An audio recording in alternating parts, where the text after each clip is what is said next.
Yo, yo, yo, ladies and gentlemen, that is the one and only number one blogger. I hope everybody's doing well. I know everybody's sitting back and relaxing. The one and only, just to let you know. I am here. We're about to talk about the OKC Thunder winning the 2025 NBA championship. I know y'all probably watched the game. And again, let's not waste any time and let's get into it. It was the Pacers going against the first seeded Thunder. The Pacers were actually in fourth. They're the ones that actually came out of the East to represent.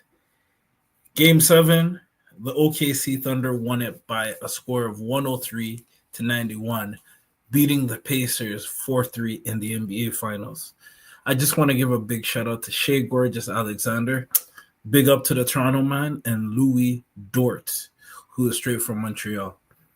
Ladies and gentlemen, I am going to put the I'm gonna put the how do you call it in the stream. I'm gonna put the hyperlink in the stream, so if you want to join the stream, you can come through. We're gonna be talking to the one and only El Selector. He's gonna be in the building very soon. But guys, it was a beautiful night. And, there was a record, I think, what was it, 4 to 5 Canadians. But we'll talk about that more when El Selector comes on. So, without further ado, let us bring on the big man, El Selector. You already know what it is. What's going on, guys? How y'all doing tonight? Hope everybody's doing good, man. How you feeling, man? How Yo, I'm you all feeling? right still. Honestly, it was overall the season has come to an end. So that was it tonight. That was the championship game.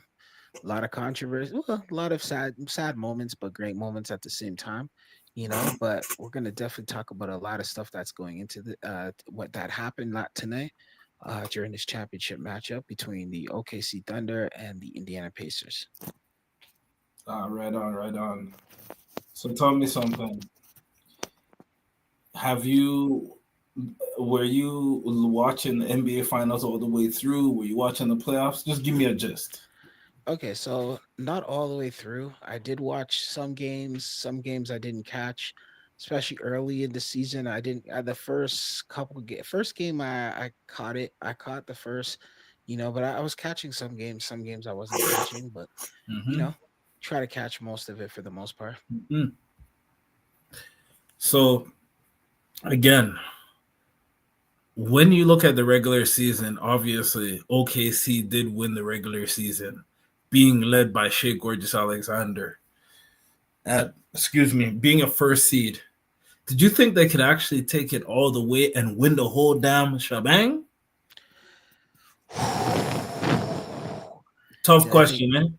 did I think they could have won the whole thing? No, I didn't. I didn't have them winning the whole thing. There was other teams that I was looking at. I didn't have both these teams actually winning it all. I had some other teams winning it all. So was it surprising that they won it?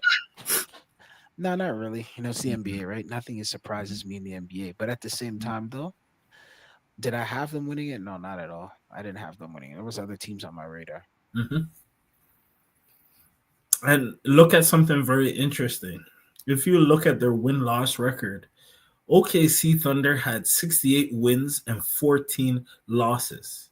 And when you look on the other side, the Cavaliers also had 64 wins and 18 losses. And realistically, if you do the math, they actually had 8 more wins than the Cleveland Cavaliers. Yeah, totally, totally. They did definitely have more wins than the Cleveland Cavaliers. Cleveland was actually a team that I was expecting to do a lot of different things. I thought they were gonna have a high probability of making it to the finals. One of the teams, I thought it was gonna be them and the Celtics, to be honest with you, in the Eastern Conference Finals. So I didn't see New York and Pacers. And then out of the Western Conference, I didn't really have a Western Conference team because the West is a little bit different. So I Mm-hmm. didn't really have a Western Conference team. Last year it was Boston and Dallas. This year it's OKC and what do you call this team over here? Indiana, right? So I Yeah. didn't have a really because the Western Conference where we live out the Eastern Conference. We're out here Yeah. in the what I mean East Coast, right? So it's kind of Yeah. like where we're seeing teams out there in the East Coast. It's kind of like I'm usually watching, paying attention to the teams in the surrounding cities, the teams that are in our conferences and stuff like that. So I didn't really. Oklahoma was a team that was there. Don't be wrong. I know what they were doing. I was familiar with their work. Were they on my radar heavily? They picked up on my radar from time to time throughout the long season. But as far as them actually winning the championship, no, I did not have them winning it at all. Okay. Because I know you were saying something about the Celtics. I believe with the Celtics, what really hurt them was didn't Jason Tatum go down with an injury? Yeah, he went down with an Achilles injury. So that really ruined the fortunes for the Celtics. Yeah, definitely did. Sure did. So then my next question is, what do you think went wrong with the New York Knicks? Because let me set this up for you. In the Eastern Conference, the Cavaliers finished first. The defending champions Boston Celtics finished second, and the New York Knickerbockers finished third, and the Pacers finished fourth. So you would think out of this whole top four, you would think Cavaliers would have been the beast, but Pacers actually came out being the beast. Can you speak something on that? Yeah. So what happened was the Cavaliers ended up folding at the end. They pretty much folded. Underachievers Lack to of say the least. experience? Would Yeah, you not say? even lack of experience. Just sometimes you get teams that fold. They don't live up to what they're supposed to be. Hmm. I wouldn't even say live up to the potential because we already know what they're capable of doing. They just didn't live up to what they were expected to do. And they ended up losing. And the Pacers, they ended up beating the Knicks. They beat a lot of good teams and they ended up getting to where they got to. Nothing taken away from the Pacers, but the cards were stacked in their favor. I mean, they did everything they were supposed to do. They beat the Knicks. They shocked the Knicks, and they Yeah, did everything they were supposed to do, and they got where they need to get to. but now it seems like when they got to the NBA Finals, in the beginning they looked very good, but at times they ran out of gas.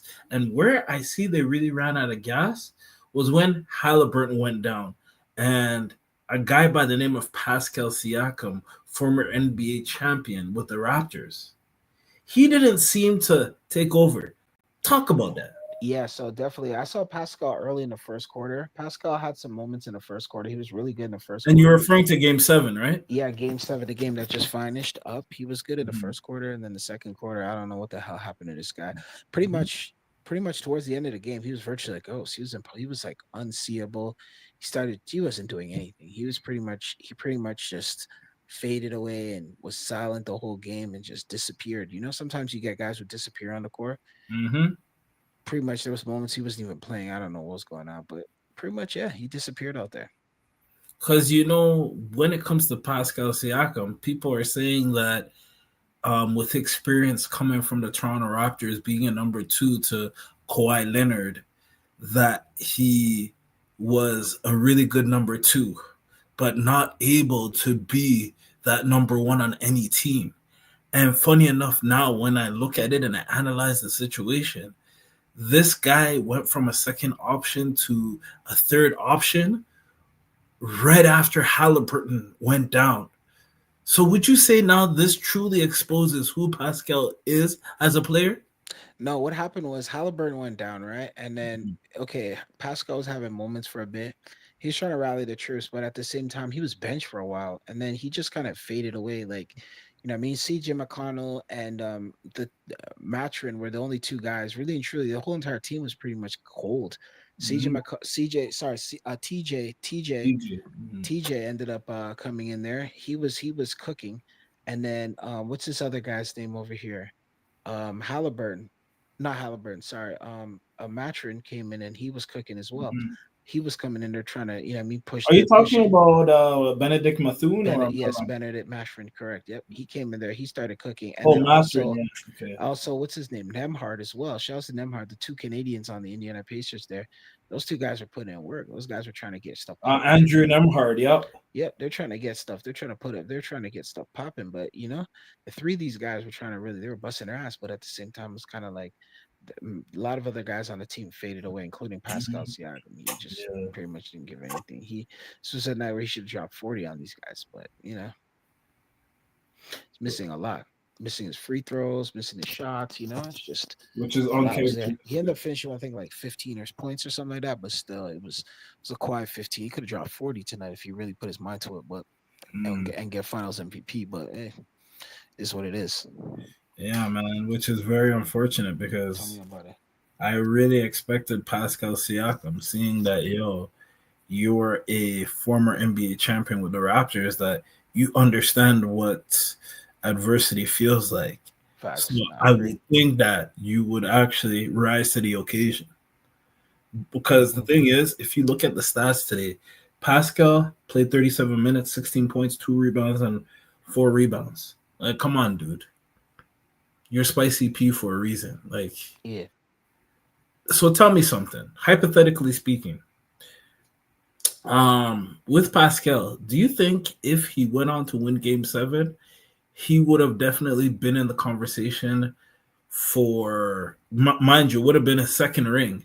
Would he be in the conversation for the Hall of Fame, or do you think he's already in the conversation for the Hall of Fame already?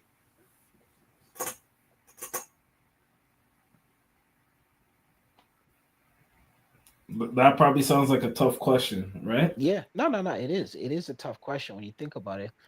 But I'm thinking about it now. It's just kind of like, come back to me with that one. Okay, I'll definitely come back to you with Yeah. that one. That being said, also with the Pacers striking from the fourth position to be in the final, do you think after everything that has transpired, it makes sense them being there versus the Cavaliers? Because the Cavaliers, I felt like in the playoffs, they just imploded. Yeah, they imploded definitely, definitely. But the Cavaliers imploded, but the Pacers at the end of the day had a good run. Like They they did. they They beat did. the You Knicks, can't knock that. they beat a lot of top teams. They beat a lot of good teams. You know what I mean? They went 7 games with the OKC. They had a Hmm. good run overall. You know what I mean? At the end of the day, it's kind of like, listen, Halliburton does get hurt. Hmm. Now the injury. I don't know, you take it how you want to take it. It looked kind of suspicious to me, but I'm not even gonna get Hmm. into there. But Hmm. anyways, you know what I mean? Um, he gets hurt. Then all of a sudden, he comes in there and it's like TJ comes in. He starts taking up a lot of the minutes. He's putting his ass up. He's putting up numbers. But at the same time, it's kind of like a lot of the team is not carrying up their slack. They're not putting up, you know what I mean? You have to carry your Good slack. points. You Yeah. gotta pick I up go, the slack. yeah, it got to a point where even there was neck and neck with the two teams. Both of them are neck and neck. They're both neck and neck. You know what I mean? Hmm. So it's kind of like, I don't know, man. I think it's just important that these two teams, I mean, that like they were neck and neck, and then all of a sudden OKC just started to blow them out the window. So tell me something. Do you think?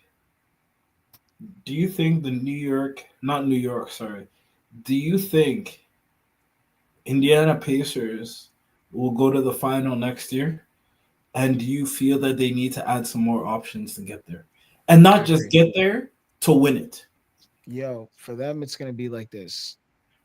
Halliburton has an Achilles injury, so he's gonna be out for a year. for a while. Yep. Yeah, they're done. I think they're done. Same as Everybody's done. Alfonso Davies. Yeah, they're done, bro. Don't mind them. They're done. Alfonso I don't Davies is expect much from them after this. They're done. A so you're year, saying Indiana is done. they're done, bro. They're done. So tell me, who's taking Indiana's place next season? There's several teams that can't do it, right? I don't know. As far as who, I have to look at the odds on once free agency ends, because Mm-hmm. there's going to be the summer free agency, of course, right? Most So I have to definitely. see who signs with what, and then we're going to kind of get an idea of who will be able to, like, what position, what are Vegas saying as far as the odds on favorites, and then we just go from there. You know what I mean? Mm-hmm. Yeah, Hmm. That is very interesting. facts. I agree. Let me switch gears for a minute. Yeah, Us being Canadian, us being from Toronto, I feel like if we don't pay homage to the four Canadians that were in this NBA final, I don't think we're doing due diligence to being Canadian. Obviously, Shea Alexander, born in Hamilton, Ontario, and I believe lived in Toronto, Jane and Shepherd to be exact. Am I correct? And then Also, we have Andrew Nembrand, who plays for the Indiana Pacers, that was born in Aurora, Ontario. And then we have Lou Dort, who plays for OKC, that's born in Montreal, as I called out before. And then Benedict Mathurin, who was also born in Montreal, Quebec. I think we also have to give a big shout out, give a big salute, because 2 out of the 4 Canadians won the NBA championship, as in Lou Dort and also Shai Gilgeous-Alexander. Talk about seeing Canadian talents in the NBA and how we have progressed over the years. Obviously, we had guys in the past like A. Wiggins winning the championship. I mean, there's many, many more we could definitely talk about. But now it's Shai Gilgeous-Alexander. Speak to that. Speak to now the culture of the development in Canada, how it's no more situations of now Canadian talent going across the border. Yo, shout out to North Pole Hoops, by the way, man. Shout out to them. Most definitely. Shout out to North Pole Hoops for real. They put out a lot of content. Go ahead, bro. I said they put out a lot of content. So I think the key is we gotta wait till free agency. First thing was kudos to the Oklahoma City Thunder. Great win overall. The way they played the game, I felt that there was a lot left to be desired, but hey, they did what they had to do at the end of the day. That's all that matters. Now, as far as like Oklahoma City, their oyster's the limit, bro. Remember, these guys, a lot of these guys, they have players. They have the good draft. They're able to pick up all these draft picks they got from trading all these assets from the Clippers and all these other teams. So they're able to build their roster. That's what Oklahoma City Thunder is doing. So they're building their roster. You're one young player at a time. And that's why they're able to win the championship that they got today. You know what? I was actually going to switch gears, but I'm actually going to hold it for a second. Yeah. I find it very interesting. The reason why OKC has this championship has to do with Toronto turning down these picks. And let me refresh your memory and take you down memory lane. What year did the Toronto Raptors win the NBA championship again? Was it 2019? Do you know that was the same year after they won? Kawhi Leonard actually sat down with Masai Ujiri. And who's the other guy? Webster? Yeah, Bobby Webster and Larry Tannenbaum. MLSE, Major League Sports Entertainment, the owners of Raptors, Maple Leafs, and a bunch of other stuff. Yeah. And Kawhi Leonard said to the Raptors that he wanted a trade, but not just any trade. He wanted, what's his name? Paul George. And ironically enough, Paul George played for Indiana and OKC. But interestingly enough, he wanted Paul George to come to Toronto. And what it was what they had to give away was a few draft picks, Pascal Siakam, and everything in order to get Paul George over onto this side. And guess what? The Raptors said no. But guess who the Clippers went to? No, but guess what ended up happening?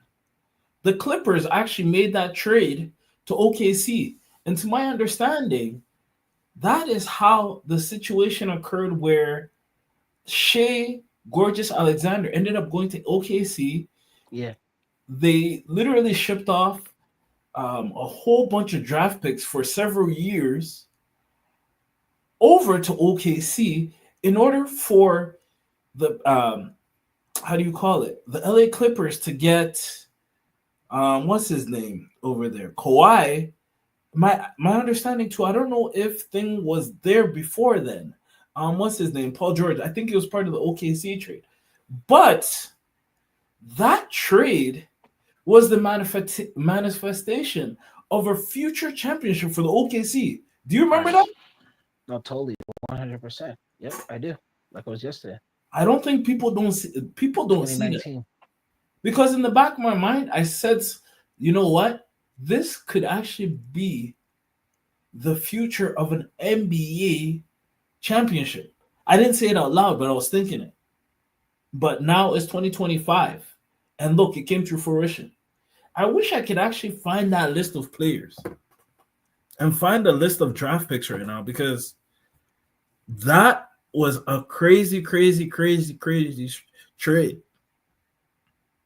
Speak on L Selector. Speak more to that trade as I look for that specific trade, and we can talk more about it. Is there anything you actually remember about that trade?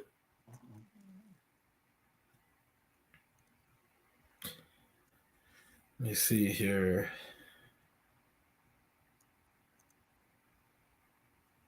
Okay, let's revisit the trade. I think it was May 4, 2025. As into. Okay, I got it. So, unfortunately, what was the situation was,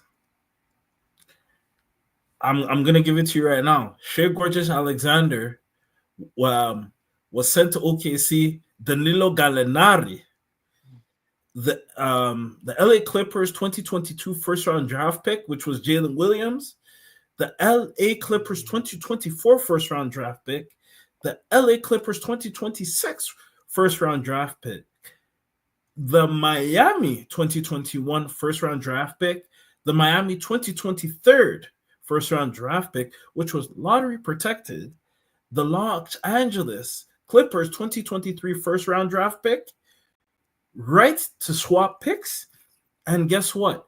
The LA Clippers 2025 first round draft pick. All that was traded for one player, Paul George. And what ended up happening? OKC ended up winning it all. And the interesting thing is, shout out to Statline, by the way. They said if OKC wins this chip too, Clippers basically gave it to them. L Selector, you hearing this? Give your remarks on what I just said.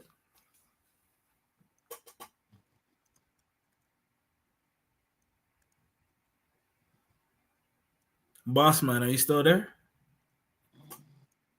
I think right now we're just having some technical difficulties right now. But, the show definitely must go on. So, yeah, basically, ladies and gentlemen, there you have it. It is that specific trade in NBA history is the reason why the OKC Thunder are the NBA champions right now. Let us switch gears. I want to give a big shout out. Yeah. So, L Selector, welcome back. Yes. I want to ask you a quick question. We just actually looked over it. You know that piece that I was saying as to the big trade that was made between the Clippers and OKC? Yes. You know what's interesting? What's interesting about that? Excuse me. Yeah, no problem. The LA Clippers decided to mortgage their future on Paul George and ended up giving OKC Shai Gilgeous-Alexander, Danilo Gallinari, 2022 first round draft pick, 2024, 2026, 2021, and a bunch of other draft picks. Did you notice? Yeah, I noticed that. Yep. It's because of that is why they won.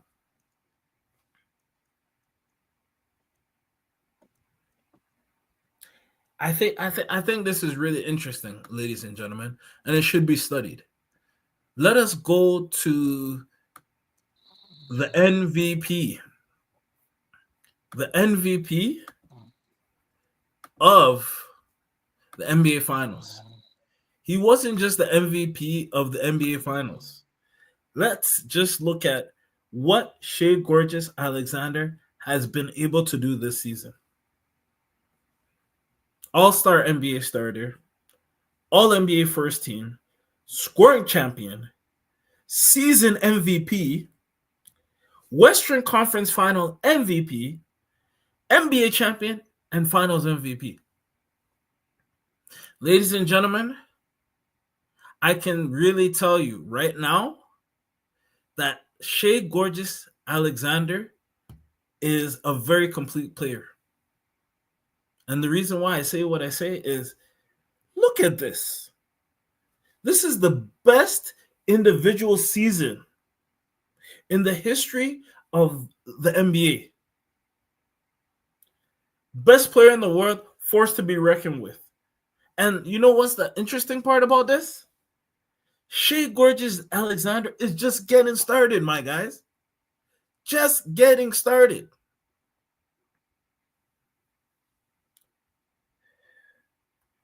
What were the LA Clippers thinking about when they were mortgaging their future to OKC?